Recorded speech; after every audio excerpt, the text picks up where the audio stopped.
What's up? We gotta talk about Hubba. Well, the On video is doing this thing about Hubba. Yeah, I remember thinking, that's a giant cement rail. Weird. I got to it and was just in shock, like, oh my God, this thing's as tall as I am. There's no pussyfooting at Hubba. Getting into the trick was 2% of the deal. It was coming out off that drop and then having that feeling of like sliding up to the block, like. It's definitely been like a spot for people, you know, it's definitely world famous. People come from all over the place to take a bite out of it and see what they can do, you know? You know, there's only a few places that you can actually remember what was done and who did it. And I think Hubba was definitely one of the biggest ones. This is the story of San Francisco's legendary ledge, Hubba Hideout. Located near the famed Justin Herman Plaza, or EMB, the ledge was part of a pedestrian walkway, but more commonly used by the local skaters and vagrants for nefarious activities.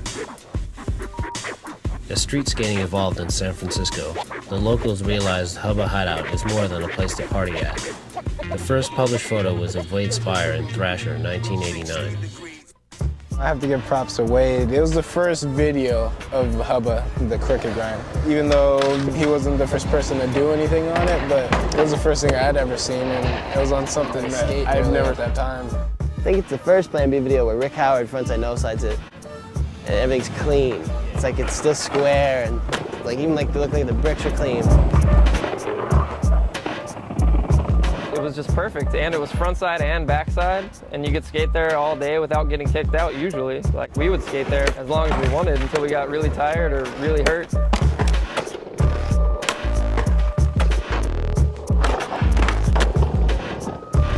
As documentation appeared in magazines and videos, skaters from all over the world began showing up, and Hubba became a measuring stick for those willing to step up to the challenge.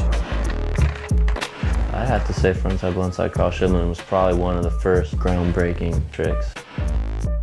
Backside 180 nose grind is pretty burly. There's some definite danger potential there. I never saw it, but I heard Steve Olson did some crazy shit down that.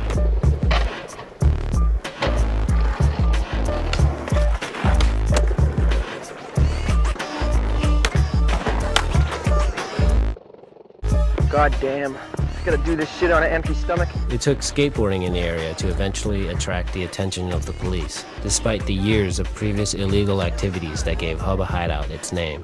Hubba Hideout, because it was like kind of hidden. A lot of people would go up there, like bums and stuff, and smoke their crack and stuff. And that's what we call Hubba. We call crack Hubbas. So. Vandal freaks. Now ID now. But it was called Hubba Hideout way before it was even skated. It was called Hubba Hideout for like probably years, you know. Like once in a while, like homeless people would kick you out because they'd be sleeping at the bottom. Like, you're not skating today.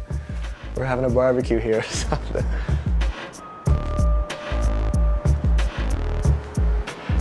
I mean, there was a period of time where no one was really doing too many gnarly tricks. Like everyone tried to slack off and do a bunch of Smith grinds.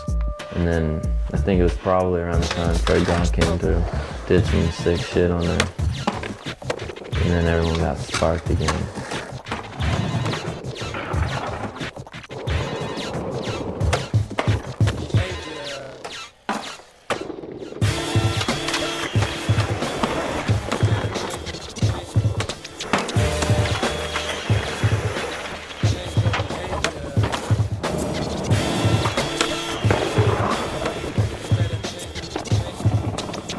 Pat's kick from no side was so amazing.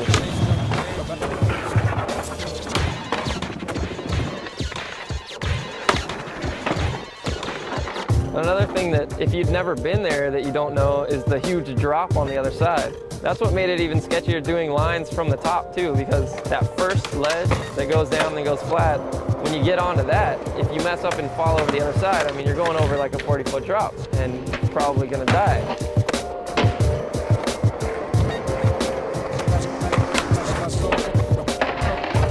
I've seen some crazy nuts manualing down that thing, like over the street and stuff.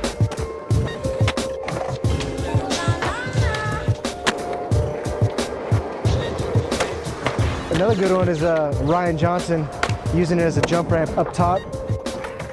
Marcus McBride's heel flip 50-50. is cool and different. LeVar had his fair share of just the most ridiculous tricks down it. Yeah, so many damn tricks. Josh Kalis is switch tail slide, switch backside tail slide, SSBSTS.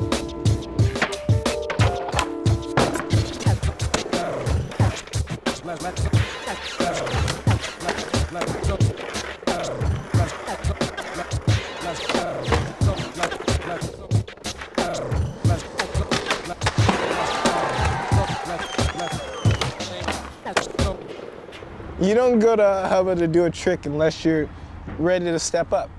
If you go for it and you're not really ready, it's pretty hard to jump away from it because you'd be committed. Like if one leg was up there and one leg was kind of off, you're going down.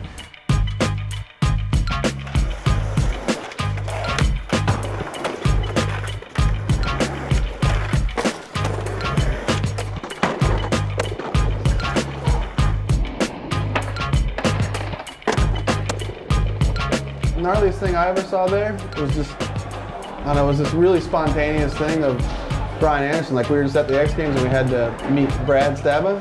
You know, he wasn't even planning on doing anything. In like 5 or 6 tries, he does a tail slide big spin. You know, and I shot 2 tries, just loaded up my camera and shot it. He did it on the 3rd try that I shot.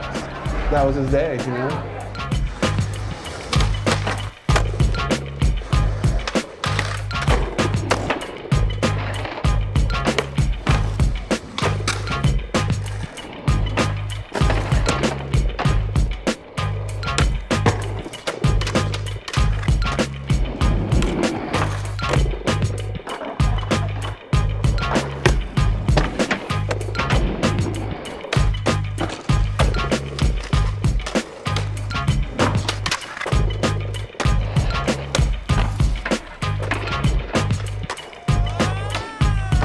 Probably the gnarliest things have gone down is Danny Garcia's non-flip, no slide. That was sick. Frontside blunt to fakie is pretty raw, just how high it is.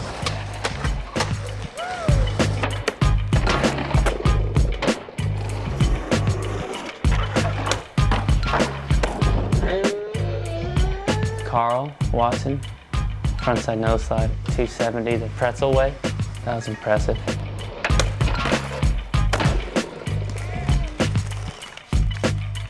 I remember just hearing about it and just going, I don't know, that was the one trick that no one had ever done, and it looked like one of the hardest ones to do. Like, I thank Eric for just that one last, just brilliance on Hubba's. It was just amazing. I just started by posing it, and it somehow like started to feel good, and then once it felt like I could potentially make it, I was just trying my fastest, I think, to do it and get it over with and just get out of there.